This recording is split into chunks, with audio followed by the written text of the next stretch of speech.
Hey, what's up, world? This is IronE Singleton. Just giving a plug for my man Mark Jolliffe of Infinite Banter. Y'all better check him out. You understand? Because he is a WWF fan, NWA fan. That means he's got wrestling chops and he'll come see about you. You better check out his show.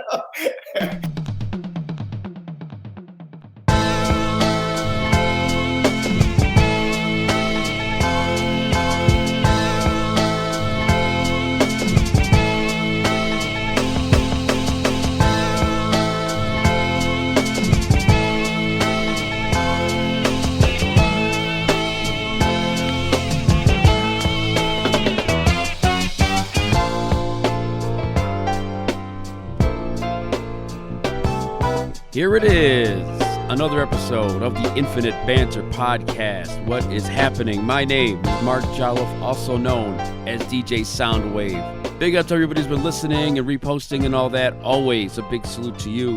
And today's show, we got a big one. Got the one and only from The Walking Dead, The Blindsided, IronE Singleton. Many of you remember him as T-Dog on the first 3 seasons of The Walking Dead.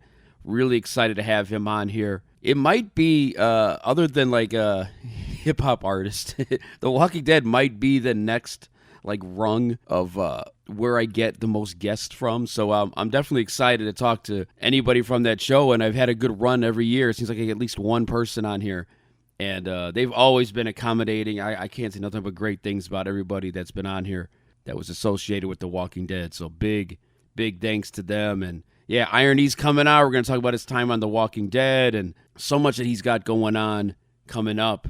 Talk about his book and his website and everything, ironesingleton.com. Definitely stay tuned for that. Cannot wait to talk to him and bring that to you. Speaking of The Walking Dead, so since I last did my most recent episode, The Ones Who Live has 2 episodes that have come out, the new Rick and Michonne show, and I'll talk about that later on in the episode, so stay tuned for that. So very Walking Dead-centric episode here. Not to be overlooked, but this episode will be the 5-year anniversary episode. So I started doing this thing February 2019. And I remember I bought the equipment that I use, the microphone and the little soundboard and everything and all that, like in December of 2018. And I remember getting it, and I'm just like, I don't know what the hell I'm doing. Like, why am I doing this? Like, I didn't even have a name for it. I didn't even have a concept. I didn't even know how to begin to do this. Even though I had years in radio and went to school for it and everything, I was really not sure how the hell I was going to even remotely do something like this. It just seemed like something that was kind of foreign to me, even though I had an idea on how to do everything technically and all that, how to put something together. I just had no idea what I was going to do. I just knew I wanted to do it. And that first episode was, man, please don't go back and play that one.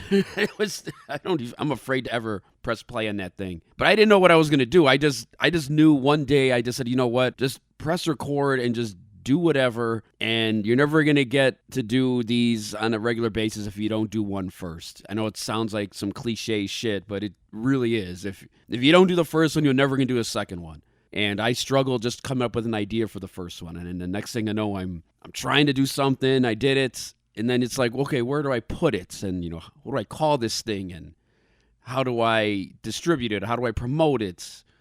Do I want to do this kind of format all the time? Like, what do I want? There were times I thought I was just going to do a wrestling show where I was just going to talk about movies and stuff. I had no idea. And to be honest, it really isn't like a specific thing like this show is. The show is, I try to make it somewhat different every time, but have some elements that are similar. Just want to give a thanks to everybody who's been checking it out for all these years, and especially all the guests that have come on here. And, special shout out to my guy, DJ Real One, because he has a lot to do with the start of it and everything. He was in my house helping me hook some of this stuff up. So big up to him. All the music you hear at the beginning and the end, that's his production work. So salute to him. And yeah, thanks to the family here who lets me do this thing.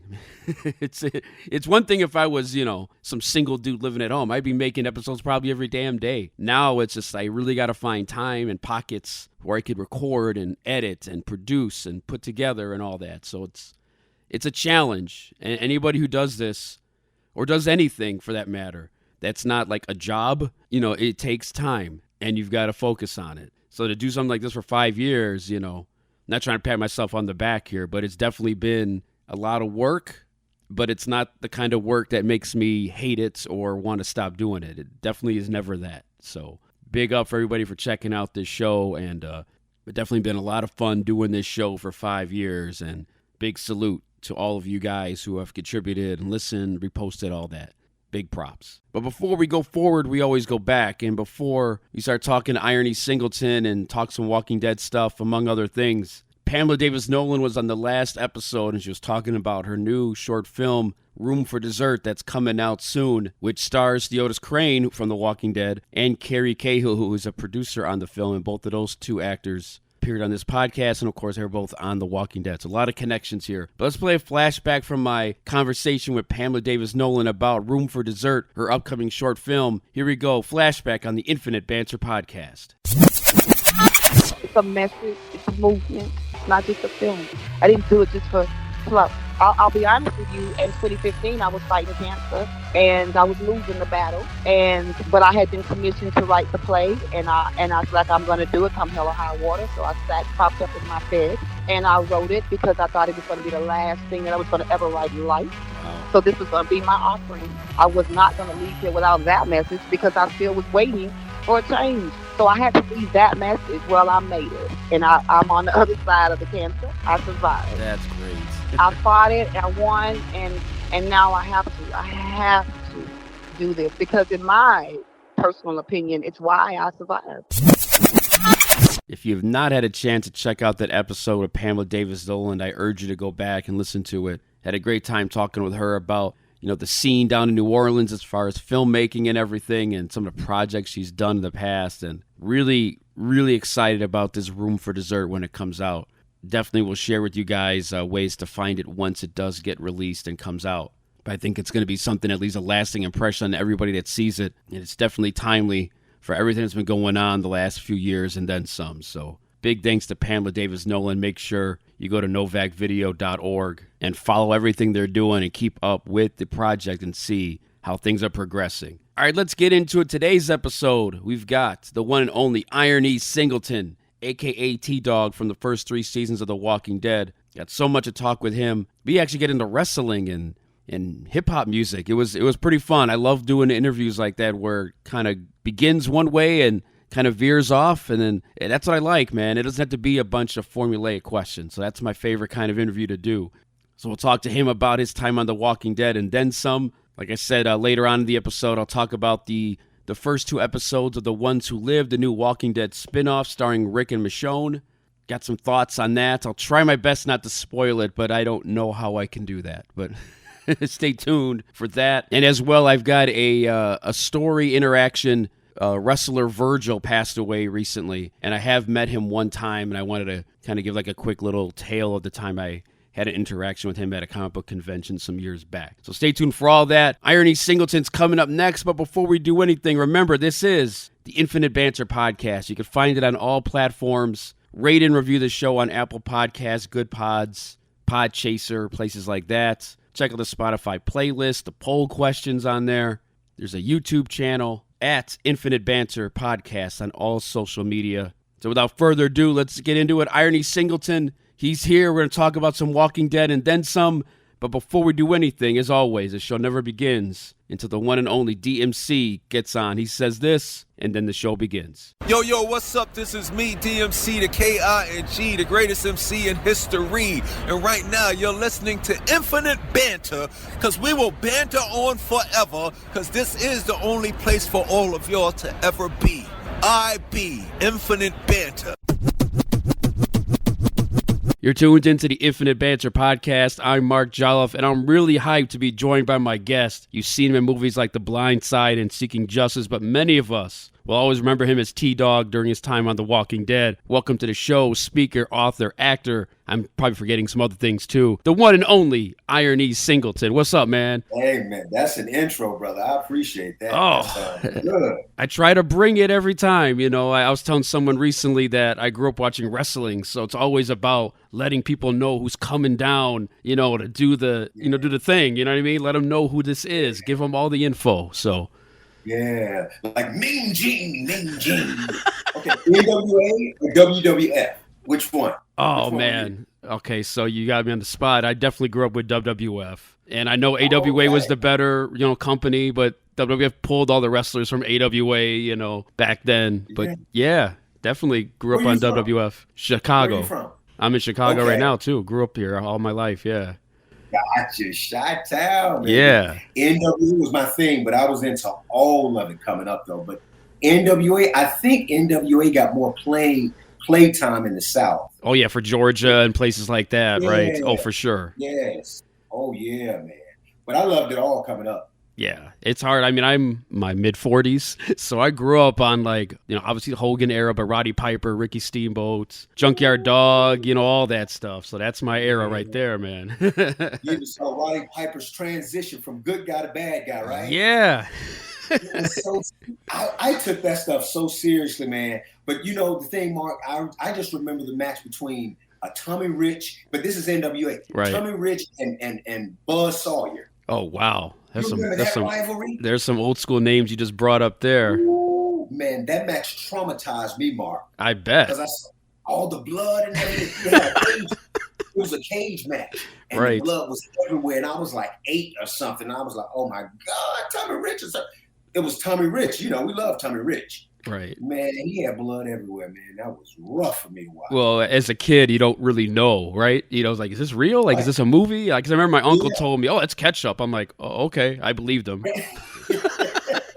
Right. They made it look real then, but we know now it doesn't look like it used to look. No. I had, you might remember, I didn't know I was going to do a lot of wrestling talk, but let's just do it. From the Killer Bees, B. Brian Blair was on my show here a few months ago, and he told me how they would do the blading and all that. And that's why you see guys like Abdul the Butcher, like he's got like lines all over his forehead because of all that blading they were doing. It's crazy. Man, yeah. Whew, that's rough. Yeah, but speaking of blood, I mean, you're used to doing special effects. Yeah, man. Oh, K&B. Yeah, without a doubt. Greg Special Nicotero, one of the all-time greats, right? Indeed. Man. Indeed. Before we get into Walking Dead, I do want to ask you about how you got your start in acting, because I'm sure it's a tremendous story going from watching wrestling as a kid, and the next thing you know, you're doing acting. I'm going to have to say, formally, I got my training at the University of Georgia.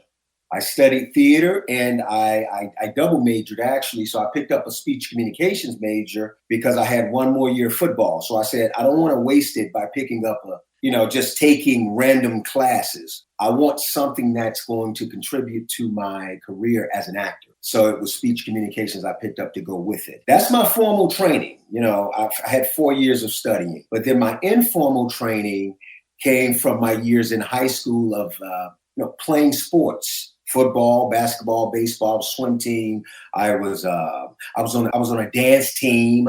I danced at talent shows throughout the city. So I was used to being in front of audiences and crowds, and I just developed a love for that. And in the 11th grade, my English teacher. So I grew up in the projects. Let me just lay that out first.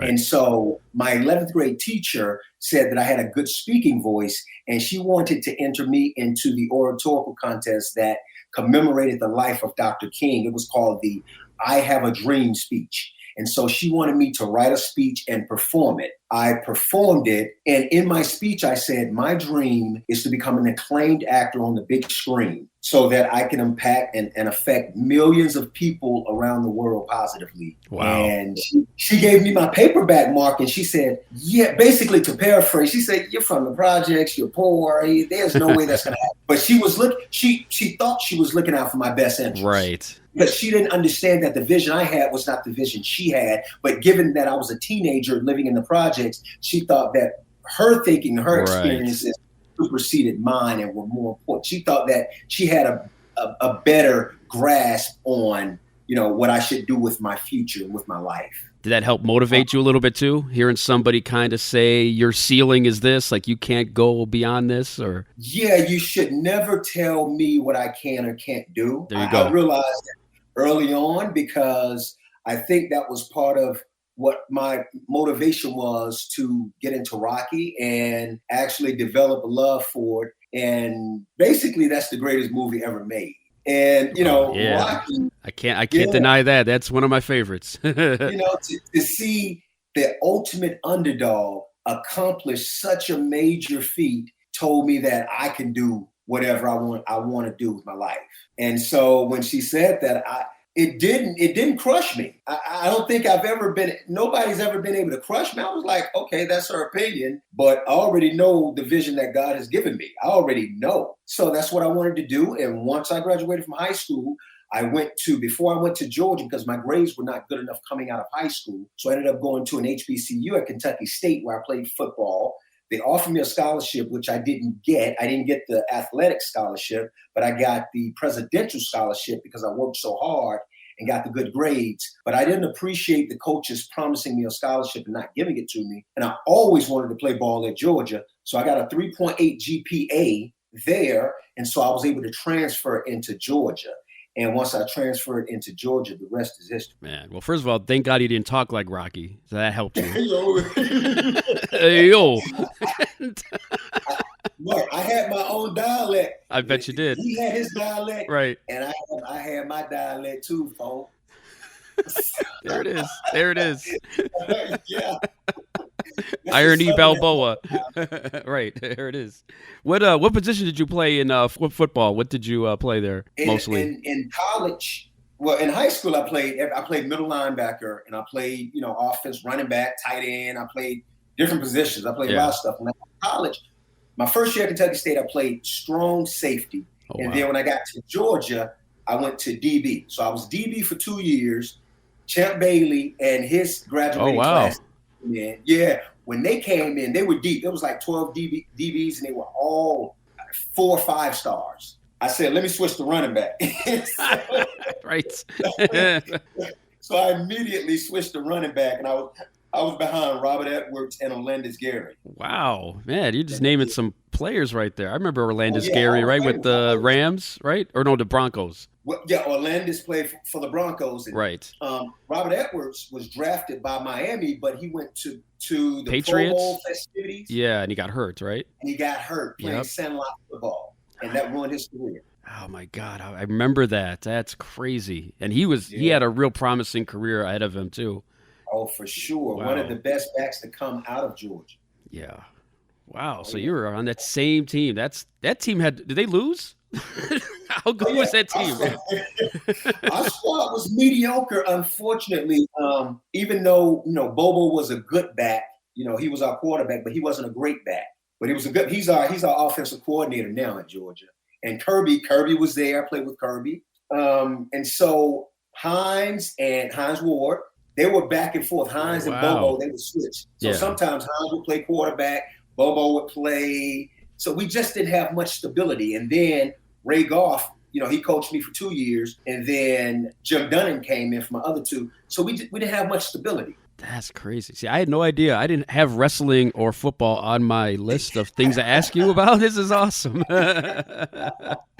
Wow. Yeah, you're just saying these like NFL names that I've heard before. Like, man, I mean, I'm a Bears fan, so they always beat us, these players you're mentioning. Champ Bailey would always take us out. You know what I mean? So I know. Yeah. When he was with which team? Washington, right? Probably both, because we never had a good quarterback. So he's probably intercepting all the time against whoever we had, throwing the ball. Yeah. And and Richard Seymour was a rookie. Oh wow, I remember him too. He was a rookie when I seen him. Yeah. Yeah, that team was stacked. Well, that's amazing. Yeah, lots of talent, and you took that talent and moved on to acting from there, which is amazing to think about. Talk about when you first got hooked on to do The Walking Dead. Was there something did you know that you might get a job there? Like, how did that work out, that first initial meeting to work on that show? Frank Darabont, who is also a legend, since we're talking about legends. That just in case your audience is not familiar with him, but he's the writer of Shawshank Redemption and The Mist. He's done many, many great, marvelous things in his life and his career. So when I found out he was attached to it, but he contacted my agent and told him he was interested in seeing me for T-Dog. And so the way I played it was similar to the character I played in The Blind Side. If you remember The Blind Side, it was he was almost kind of like street. Right. He was a street-like character. And Frank was like, he said, no, I want you to play him just like he's just a straight, everyman type guy. And so I gave him a different look, a different audition. He was like, that's it right there. I was instantly excited because it was Frank Darabont. And then I found out later that Gail Ann Hurd was attached to it. And all of these big names were attached to it. I'm like, man, we got a super team here. Right. Well, you're used to that. What did you say? I said you're used to super teams, playing in college. Yeah. So there you go. Right. But on top of that, Mark, I was like, but it's about zombies. Huh. How's that going to work, right? Right. I'm like, who's going to tune in to watch a zombie show? I said, well, it's another paycheck. And then it's an opportunity to work with Frank, Gail. It should hopefully turn into other opportunity. That was my thinking, right? Right. Man, we debuted with 6.4 million people, Mark. And the rest is just, as they say, history. You got to think about, too, at that time frame, it's not like the zombie thing was going on back then like it was, obviously, after the show premiered, right? It was not the cool thing. It wasn't what people were checking for in 2010, right? So, yeah. Yeah. It wasn't popping like that. I think, of course, we had George Romero's Night of the Living Dead, but that was like older stuff from decades ago. Right. And then you had Tom Savini's kind of like a remake of it, I guess, in the 90s, early 90s, 91. And then after that, did we have Dawn of the Dead? Did that come out before? Yeah, there's like that Zack Snyder remake version, right? Right. Yeah. But this version for sure of The Walking Dead just wasn't thought of, where the zombies were so soft. They were slow. They weren't sprinters or anything like that. Like 28 days later, right? Was that the crazy one where they're running around? Yeah. Right. And it wasn't popping like that in 2010, like you said. Yeah. Hell, it is. Everybody's doing a zombie show, seems like. Yeah. Right. After The Walking Dead took off, which was right away, like you said, the first initial premiere, the amount of people who were watching it, and everybody wanted to do a show. You had Z Nation, you had different movies come out, and they just brought back Rick and Michonne on Sunday, so it's still going. Man, I made a pitch to AMC. I pitched the T-Dog show to them. So everybody's been pitching to AMC. Oh. But of course they have to start at the top and get the the cream of the top. And so they were like, well, we'll get there. We'll keep it on the table. They said they have so many ideas on the table. So you never know. Hopefully they'll turn around and give T-Dog that would be cool. I've had past actors, a few that you've worked with, Lou Temple, Vincent M. Ward, and Theodis Crane, all have been on my podcast at different points. And, of course, you worked with them exclusively during season 3 in the jail setting. And I asked all of them, like, would you ever go back to do, like, a one-off, like maybe in between? I would love to see the story about those guys in the prison before it all jumped off. I would love to see that, That would be cool. Especially, those are my guys, too. Yeah, Lou and Vincent, man. I love those guys. Good guys. They are great. Yeah. And, I would love to see a T-Dog story, maybe something before, it all broke out, or maybe something in between, like maybe like a story that we don't see, within season 1, 2, or 3. And it would be cool to see you back, man. That would be awesome. From your mouth to God's ears, right? Right. Isn't that the expression? That's it, right? I'm sure Greg listens and everybody who's involved, Gimple and all them. Go ahead and, make it happen. Let's do it. Hey, Scott, let's make it happen, Scott. Let's do it, baby. But your character of the show, it felt like it. You said that earlier, like an everyman. I mean, everybody could relate to him, and I think that's why a lot of people still gravitate towards your character all these years later. And people like myself are still asking you about him in 2024. He was very relatable, and man, the way he went out like a straight hero. So talk about that last day, and saving Carol, and you got it right behind you there. It's crazy. Oh, special. Yeah. Nicotero gave me this. That's so crazy. I just want people to show. I want to give a close up. He wanted to hang out with me today. He said I don't bring him out enough. So he said he feels like an abandoned child at times. So I said I'll let you hang out. Oh, that's crazy! Right when he's getting bit on the shoulder, he's got the prosthetic of himself. That's just crazy. Yeah, Nicotero presented this to me on my last day, and Rita's presented the shield. T-Dog shield. He gave that to me. It was a great presentation, man. They all surrounded me. They gave me an opportunity to say a few words, and it was special. And also, Sarah Wayne and I had a death dinner. Oh, right. AKA Glory. That's right. Her character also passed away in that same episode. That's right. That's a crazy episode, man. Crazy episode, right? Yeah. That's what people say. They're like 2 deaths in one episode. Right. 2 big deaths in one episode. Yeah, that was tough. I always thought, too, if T-Dog's character would have kept going, the Merle thing would have been something interesting, because Merle shows up at the prison. I can't even speculate how that would have went down. Oh my God. Many people were looking forward to that, as well as I. And word on the street is I should have stayed alive, but it switched. Word on the street is Carol was supposed to die. And T-Dog was supposed to live. And there were some last-minute changes that took place. Oh, wow. That's crazy to think about, because Carol's character is still going and all the things that she's accomplished. And she's killing it, though. I'm so happy for Melissa, because I'm thinking about the number of lives she's impacted. And not just women, I'm just talking about all around when it comes to perseverance and overcoming something. But the women in particular that could relate to that story and being in domestic relationships and, how they fought to get through that and get on the other side of that. I think, Carol, I've heard from many women that Carol played a major role in that. Yeah, her character had so many peaks and valleys throughout the years, and to see her come from she was a battered wife who was not confident, right? And then eventually she became a strong leader. And yeah, it's really fun to speculate T-Dog's arc if he would have stayed on the show, but man, you definitely made an impact for the time you were there, and I'm sure you still look back fondly on it. And people probably bug you about it every day at conventions and stuff too, I'm sure. On a regular, and it never gets old, because The Walking Dead introduced me to the world. Now, The Blind Side, it broke box office records as the biggest sports movie ever. It beat out my favorite movie, which is Rocky again. There you go.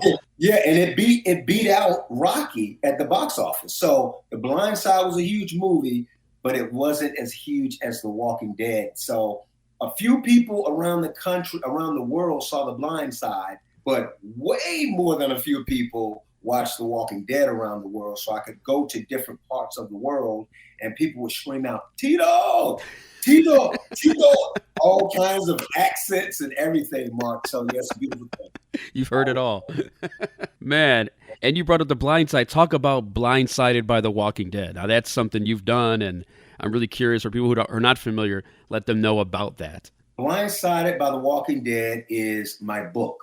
It started as a stage play called IronE the Resurrected. And then after I was cast in The Blind Side and The Walking Dead, I went back and tweaked the show a bit and changed it to Blindsided by The Walking Dead. From there, I wrote my book, Blindsided by The Walking Dead, based on my 2 biggest projects.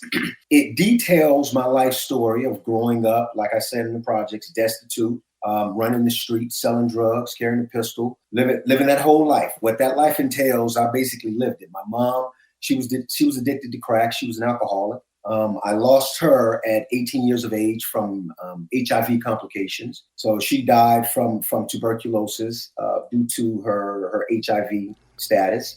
And when she died, I had an epiphany, because I was in our room, the room that we shared, many of us shared in and out, cousins here and there, mom, brother here. And I was in that room and I was on my knees. I was crying. I was devastated. It was the most pain I had ever experienced in 18 years of the projects. And that was the culmination of the misery that I had experienced in that environment. And so I wanted to quit. I wanted to die. I wanted to give up. I was angry, confused. I had so many emotions that I was dealing with. I was like, either I'm going to go out there, I'm going to hurt somebody, or somebody's going to hurt me. I'll end up dead. I'll end up in prison. I didn't know. At that time, I asked God, I said, give me a sign, because I don't know what to do. I don't know.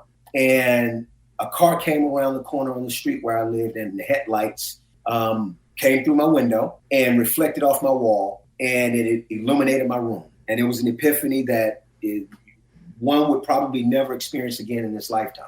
Wow. And that was God telling me that, okay, you lost your mother, but the way you can bring meaning to her life, because I was like, wow, my mom died at 36, and I know that she didn't come here to just be a crack addict or an alcoholic. I know there was more to her life, because God doesn't create us to just do that. Like, we have a purpose. We all have a major purpose. And God said that you can bring meaning to her life by how you live your life. What's your walk going to be? So I made up my mind that God said that you have to give everybody truth and love. You have to treat everybody with kindness, with respect. Wow, that is something. Yeah. Man, I'm really taken by that, man. That's a lot there. Yeah. And so, and of course, this is my story now. I'm summing up Blindsided of Walking Dead. It hits me in the gut because it started me on that journey of transformation. Yeah. And I was so determined. Sometimes it hits me, sometimes it doesn't. Like right now, it's hitting me. I did, interviews even just prior to this today, and it didn't hit me. And it's hitting me right now. Oh, wow. Well, there you go. So, you never know when it'll hit you like that, right? Yeah, you don't know. Yeah. You lose somebody so close to you, you never get over. You just learn to live with it, right? Right. But I benefited as much, if not more, than I was devastated by it, Mark. Right. Because from that moment on, it started my transformation. And God knew the individual that I needed by my side in order to help me through it all. And that's my wife, Lita. And she was the perfect person to help guide me through that. And for the last few decades, I've been living a life steeped in truth and love. God said, no matter how somebody treats you, if they treat you unkindly or disrespectfully, then you tell them that. Now, again, like I said, it was the start of my journey, because, again, I was still a football player, Mark. Right. I still play ball on a D1 level. So I had my scrap. We strapped on the field a bit, right?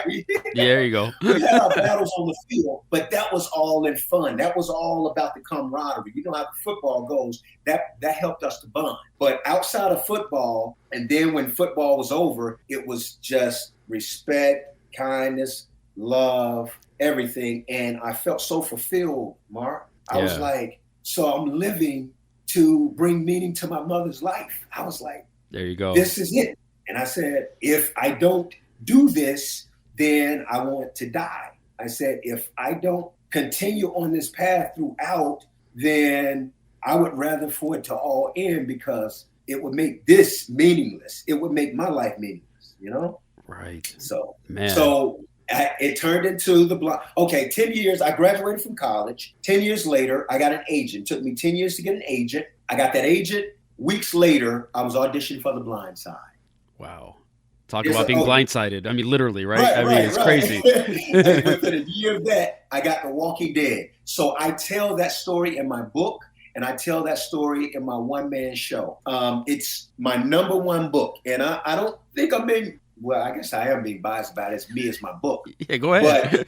But my number one book before that was Wayne Dyer's Inspiration. And when I wrote this book here, Mark, I was like, this is just my favorite book. I think that it could impact a lot of people's lives, people that feel like they're at the end of their rope and they don't know where to turn. This book is perfect for them or anyone that they feel is going through something in life. Right. And they don't have that sign that's leading them to the right direction, right? And maybe your book would be that, right, for somebody. And where can people find this book? Is it still available? And it's on my website. It's at IronE-Singleton.com, but it's also at Amazon and different places. There's a Kindle version, but all that profit does not come to me. So I would prefer you come to IronE-Singleton.com. There it is. You hear that, everybody? Disregard everything you heard. What he just said now. IronE-Singleton.com. Struggling actor, right. But Amazon has it too. Amazon is available on Amazon as well, and perhaps other outlets also. Is there an audiobook version too, or? There is an audio version that I just finished. Oh, there you go. Yeah.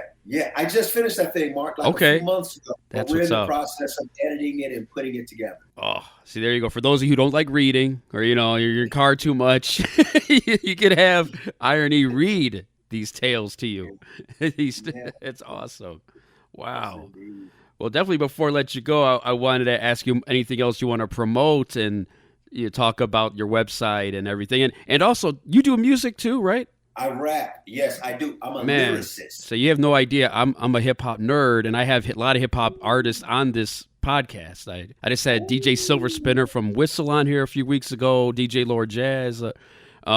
Nice. Who are some of your favorite artists? And I've been asking a lot of my guests this, like with 50 years of hip hop, is there like a certain song or a time period that was like a jump off point for you? Mine was Lottie Dottie, but what was yours? We likes the pop. There it is. Cause trouble. We don't bother nobody. So. Oh man, you took me way back. With Right, that one. just like the wrestling. Yeah, that's all my era, man. 85, 86. Yeah. I'll tell you the first cassette tape I bought, it was Special Ed. Oh, wow. There you go. I got it made. Yeah, there you go. Oh, man, don't take me back. But the best artist, my GOAT of artists is 3000 from Outkast. Yeah. Did you like the Flute album? Did you buy it? Yeah, I like the Flute album. Yeah. Well, it's available on Alexa. I listen to it on Alexa. That's great. Hopefully he rhymes to it. He takes some of those flute songs and he ends up doing because everybody wants it. So. Everybody wants it. You never know. I just think that he has nothing else to prove. But the only thing he did was he basically just kind of expounded upon his legend. He just expanded his legend, right? He just took it to another level, Mark. But Outkast, because 3000 is from Atlanta. Right. And there was once upon a time, small story, for a short time, he and my wife dated for a short period of time. Oh, wow. Yeah, this is in high school. Before the football pads and all the crazy dressing and everything, right? Yeah. I was a knucklehead. Like I said, I lived in the project. So I think God was like, okay, if you don't get your stuff together, I got somebody on deck for her. I got somebody else on deck for her. So, oh, wow. How do you live up to that, though? I could have, Andre would have worked out. I know. She was probably like, dag nabbit. I missed out. Right. It could have been 3 stacks or this guy right here, IronE. That's awesome. But I'm glad I got my crap together. There you go. That's what it's all about. Otherwise, I would not have been as blessed for sure. Yeah. But 3000 and of course Tupac. Yeah. Just what he represented. He was interesting. He was interesting. Let me just say that and leave it at definitely that. Not boring. He was not a boring guy. Yeah. I think he sums up the human experience though greatly for us, Mark. Yeah. Because he shows the good and bad in humanity. Right. With all of the good that he put in the world, you can still see that he was wrestling his demons throughout. Right. It was just a really interesting juxtaposition of the two, which reminds me of my poster for IronE the Resurrected. When I first performed my one-man show, I had me looking very studious like this, and then I had the opposing me right beside me, and I had on the big chain, put the chain on, had the gold teeth. Oh, there it and is. I had the grill and looking more good than ever. It sums up the human experience though, and we're constantly fighting a battle between good and evil, and we have to make a choice. Do we choose good or do we choose evil? And I think that's something that God has given us all. And my job is to hopefully inspire people to choose good in their lives. And that's what my book encapsulates. That's what my one-man show is about, messaging it. And all of the projects that I'm producing or writing. That's why I said I'm a lyricist. I'm not like a rapper because rap has this stigma attached to it. Got you. So I say I'm a lyricist, and I tried to counter. I heard a rap song back in 2003, Mark, and instantly I put out a paper and pad and started writing to counter it because it was so negative. I won't say the artist. Okay, I was going to say. So bad and negative. I had kids, and I said, if I have the ability and the gift or the talent to do something about it, why don't I? Right. So I instantly started writing at that time, Mark, and I've been writing rhymes ever since, basically. Oh man, is there songs somewhere online we can hear on Spotify or something? Yeah. For sure. Okay. Oh yeah, it's called, my album, get this, my album is called Hypocrisy. Ah, okay. So it's called, it's Hypocrisy. That's awesome. And I got some bangers on there. Okay. And it just, I just wanted to offer an alternative to a lot of the garbage that's being promoted in our society. Man, everybody listening, we got to go check this out. Check out IronE. Mm-hmm. And it's on all platforms. You can find it on there. It used to be on all platforms, but I think it's on Spotify. But it is at my website also. You can go to IronESingleton.com. I want to give a shout out to my producers, Slice Money and D Hill. So they gave me some really nice tracks for my album. So yeah, please check that out also. And you asked me about other stuff tonight. Yeah. I'm sorry. Go ahead. Yeah. Anything you want to promote, go for it. Yeah. Thank you, brother. I appreciate it. I have a show tonight that came on. It was actually on while we were talking, called Perimeter, and that's on BET Plus. And I play Mayor Harvey. I play the mayor of the city. Oh, there we go. So they may have an encore presentation later on. I'm hoping so. Hopefully I'll get an opportunity to watch it. I just finished a movie with Champ Bay. As a matter of fact, it's called Signing Day, and hopefully it'll come out next football season. And another alumni of mine, Glenn Owen, who played basketball at Georgia. So we came together, and I think Charles Barkley is going to be in it. Beast Mode is in that thing. Oh, wow. Marshawn Lynch. Okay. Yura Savino, Michael Mosley, Rob Morgan, a few other names also. So that should be in the fall. I've got one I'm finishing up, I think in May. It's called Classics Undone, where I play this bishop. He's very conservative, stiff-collared. It's a different look for me, you know? Yeah, I was thinking, right, okay. Yeah. So I've got that coming out. And then go to my website again, IronESingleton.com. I have my acting school. You want to take classes? I teach acting classes, IronESA.com, meaning IronE School of the Arts.com. Sano Health Arm. I'm on the board of Sano Health Arm. And Sano Health Arm is a nonprofit health organization that reaches out to the youth to inspire them to pursue a career in STEAM, meaning the acronym standing for science, technology, engineering, the arts, math, medicine. So it's STEAM too. Nice. And that's a nonprofit. So if you're looking for some write-offs, then please go and donate at Sano Health Arm. It's tax season, so it's perfect time. Perfect time to go donate, guys. Exactly.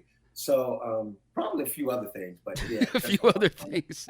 That's good to have too many things. You're trying to figure out, what's first, what's coming next. Where can people follow you on Instagram? Are you on Facebook, any of those places? I am certainly on Instagram. I am on Facebook.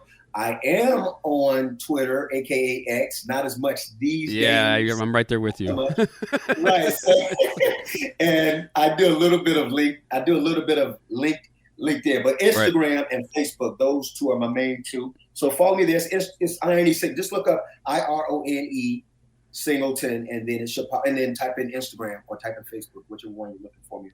That's awesome. Just like when Theodis Crane came on here, because he had an album too called Monster, which I didn't know about, and it's on Spotify. And so now I'm finding out you have music. This is crazy. I want to plug this specifically. This song is called, just because of the format. Yeah. The type of show you have. Yeah. It's called We Are the Walking Dead. Okay. All right. And of course, there's a message in it and throughout. I would love for you guys to listen to it and just kind of listen to all the message, but at the same time, be entertained. Right. Because it's about entertainment. First, it's showbiz, right?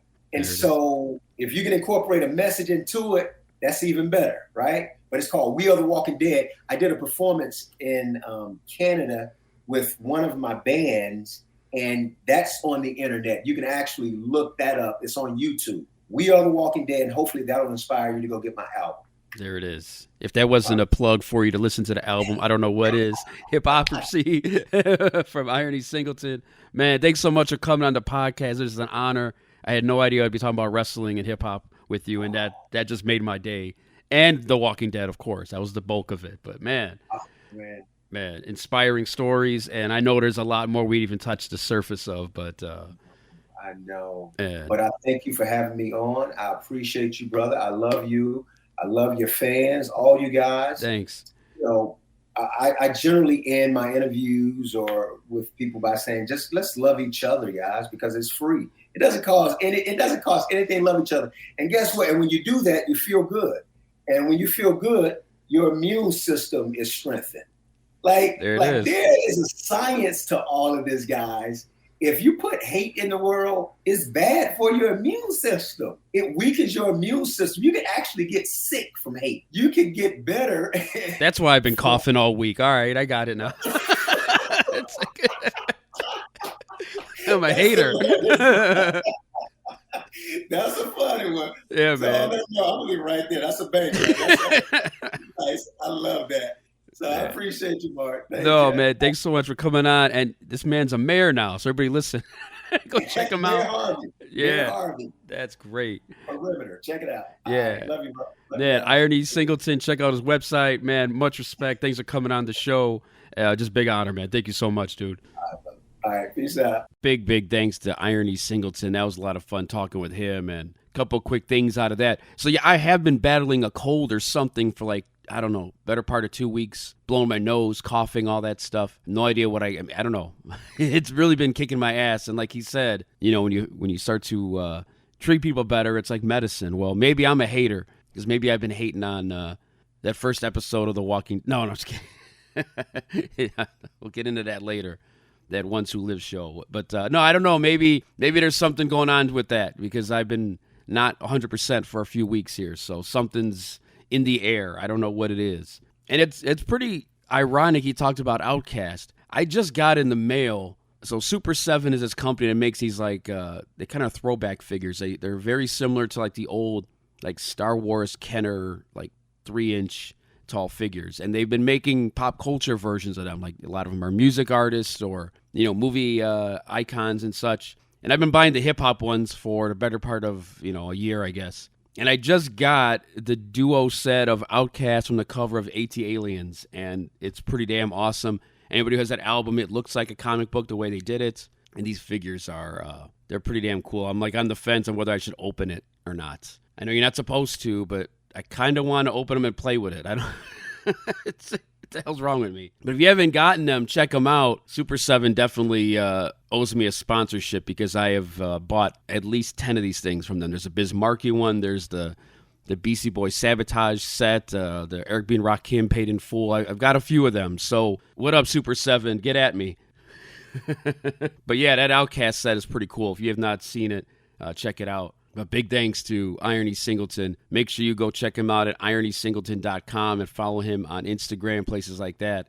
And check out that song he has called We Are the Walking Dead. I did check it out on YouTube. He's got a live band. It's kind of got a hip-hop, I don't know if metal's the right word, but, it's very kind of like Public Enemy Anthrax kind of style, like that, where you're meshing two genres together. So check that out if you get a chance. But thanks again to IronE Singleton. Make sure you follow him and check out everything he's got to offer, ironesingleton.com. And make sure you also check out his other website, ironeproductions.com, and follow him on Instagram at irone.singleton. Hey, what's going on, everybody? It's your man, Vincent M. Ward, a.k.a. Oscar from the #1 show, The Walking Dead. And I'm here with my man, Mark from Infinite Banter. Y'all better stay tuned. Peace.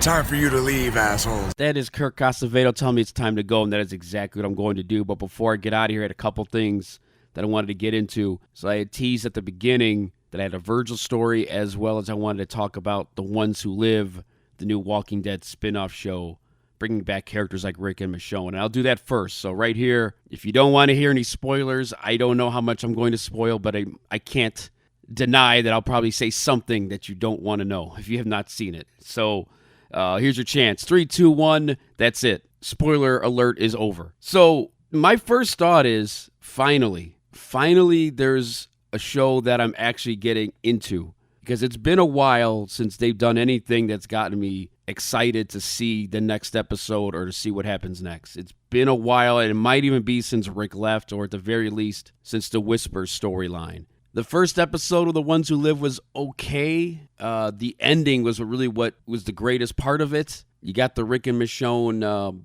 interaction a lot quicker than I thought. It's 6 episodes here, and I thought maybe that would be like the last episode or something like that. No, they get right to it at the end of the first one. And, it kind of plodded along. It took a while to get to where it was going. A lot of the dialogue is kind of hard to follow sometimes, and I think I just wanted the story of like Rick from the helicopter to Rick trying to leave, what was going on. Now, they did show him trying to escape a couple times, but I guess I never got the whole, once he gets off the helicopter and gets taken care of, like what happens next. They don't really get into that. It's not, I guess you can just assume a lot, but I guess I'm a weirdo. I want to see more of that, but maybe they'll go back to it. I don't know. Maybe I should stop asking for it because I don't think they're going to show it. So the first episode was okay. It was like, all right, well, at least Rick is back on my TV. I'm happy. But the second episode, finally, I said as soon as it was over, I said to my wife, like, finally, this is like one of the best episodes they've done in years. Thank God. The Michonne-centric episode. So everything happened in episode 1 was from Rick's point of view. And the second one, it's all from Michonne's point of view. And they both lead to that same interaction at the end of episode 1, and you see her side of it in episode 2 and how it got to that point. So it's really great. They introduced some nice new characters in that one. The second episode, that is, unfortunately, they don't make it.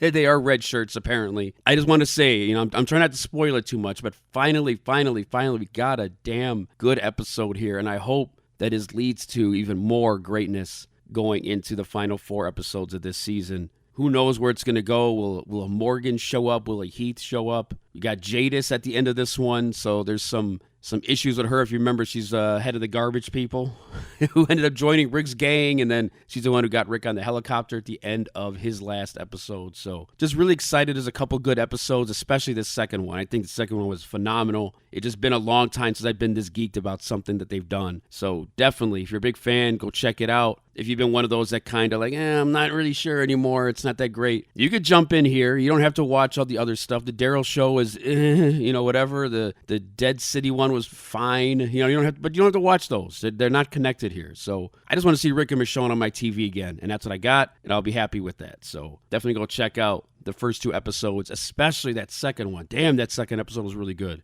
I'm hyping it up maybe too much, but I really liked it a lot. The Ones Who Live, I believe there's 4 more episodes left, so definitely excited to see what comes next. And recently, the wrestler known as Virgil, if you remember, he was the bodyguard for the $1 Million Man, Ted DiBiase. That's what his main gimmick was.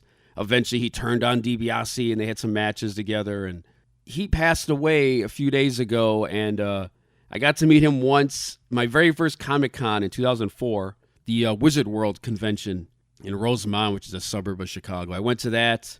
So Virgil, he was known for a long time now, being one of these guys who would just like set up a table and sell merchandise anywhere, like on a street corner, at a bus stop, in front of a venue, whatever. So he kind of got that notoriety for being that kind of self-made, meet and greet guy or whatever. When I first met him, I can see the seeds of that probably being planted because I had met a couple other, I think it was like Mark Singer and like Lou Ferrigno before him. And he was kind of like a salesman. He's like, hey, come over here. What's going on? Do you like wrestling? How? Come on. I was like, oh, it's Virgil. Hey. Not that I wasn't a fan, but, I only have so much dollars in my pocket. So I just remember he was just really excited to meet people, and he was like a really nice dude. So I definitely gave him the $20. By the way, back then that's a deal to get a picture and a signature. That's not what it costs anymore. At the time, that was normal, $20. It wasn't that much. You got to remember it's 2004, so like there is no Instagram, or if it is, I don't even know if Instagram is even a thing yet. But people weren't getting pictures like they are now and posting them right away. I had it with a digital camera. I don't even know if that picture's online anywhere.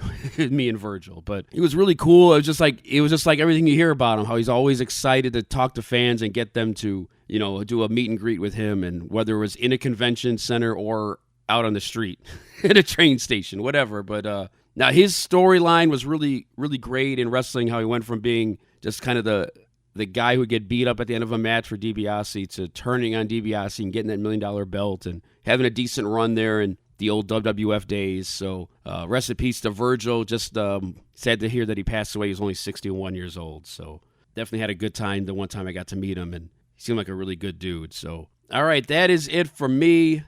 the Infinite Banter podcast. Make sure you go check out The Ones Who Live if you are a big fan of The Walking Dead. I'm telling you, it's a lot better than anything they've done in the last 2 or 3 years. Looking forward to the next episode for sure. So once again, this is the Infinite Banter podcast. Follow the show on social media at Infinite Banter Podcast. Rate and review the show. Go to YouTube, type in Infinite Banter for clips from past guests, all those things. Appreciate all of you. Once again, big thanks to IronE Singleton. Check him out at ironesingleton.com and ironeproductions.com. Check out everything he's doing. Check out his Blindsided by the Walking Dead book and the play and the videos and everything. And check for him on the small screen and eventually the big screen here. He's got a lot of projects coming up. But once again, thanks to IronE Singleton. Thanks for checking out the show. And until I do another one of these, 5 years is in the books. I'm out. Hey, asshole, get off the road. Being on the Infinite Banter with my man Mark has been a pleasure.